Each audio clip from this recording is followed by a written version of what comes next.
World cup. India world cup win பண்ணுச்சுன்னு சொல்லிட்டு நிறைய பேர் அதை பத்தி எல்லாம் பேசிட்டாங்க. நானும் அதை பத்தி எல்லாம் பேசவே இல்லை. ஏன்னா இவங்க எப்படி ஜெயிச்சாங்கன்னு சொல்லிட்டு வந்து பாத்தீங்கன்னா நம்பவே முடியல. கிட்டத்தட்ட 10 வருஷம் ஆச்சு ஒரு வேர்ல்டு கப் வந்து பாத்தீங்கன்னா நம்ம வின் பண்றதுக்கு. கடைசியா தோனி இருக்கும்போது வந்து பார்த்தது போன வருஷம் வந்து பாத்தீங்கன்னா நவம்பர் 19ஆம் தேதி ஆஸ்திரேலியா கிட்ட ஃபைனல் நம்ம தோத்தோம் தெரியுமா.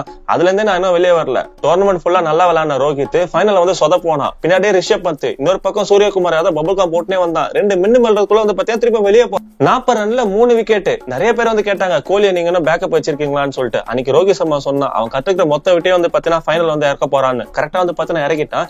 கிட்டத்தட்ட 80 ரன். ஒரு பக்கம் அக்ஷர் பட்டேலோட நல்ல இன்னிங்ஸ், இன்னொரு பக்கம் சிவம் துபே. போன வருஷம் ஆர்சிபி ஐபிஎல் தோத்ததுக்கு ஆர்சிபியும் கோலியும் போட்டு செம்ம கலாச்சிட்டு இருந்தோம். பட் வேர்ல்டு கப்னு வந்தா கோலி கிட்ட தான் வந்தாகும். கிட்டத்தட்ட 177 ரன் ஈஸியா ஜெயிச்சலாம் சொல்லிட்டு நினைச்சிட்டு இருந்தா சவுத் ஆப்பிரிக்கா கொஞ்ச நேரத்துல வந்து பாத்தீங்கன்னா பயம் காட்டானுங்க. அந்த கிளாஸ் ஒருத்தருக்கான் தெரியுமா, 15வது ஓவர்ல அக்ஷர் பட்டேல் பால்ல கிட்டத்தட்ட 25-26 ரன் வந்து பாத்தீங்கன்னா அடிக்கிறான். அப்பயே வந்து பாத்தீங்கன்னா டிவி ஆஃப் பண்ணிட்டேன். அதுக்கப்புறம் வந்து Facebookல மீம்ஸ் எடுத்து பார்த்தா பும்ரா ஒரு விக்கெட் எடுக்கிறான். திருப்பி ஆன் பண்ணா என்ன மாதிரி ஸ்மெல் தெரியுமா, பும்ரா அக்ஷர் பட்டேல் திருப்பம் பும்ரா ஹர்திக் பாண்டியான்னு சொல்லிட்டு 4 ஓவர் வந்து பாத்தீங்கன்னா மிரட்டி ஏத்துட்டானுங்க. பும்ரா எல்லாம் ரிட்டர்ன் ஆனதுக்கு அப்புறம் வந்து பாத்தீங்கன்னா கொத்தா அவனுக்குலாம் செலவைங்கடா.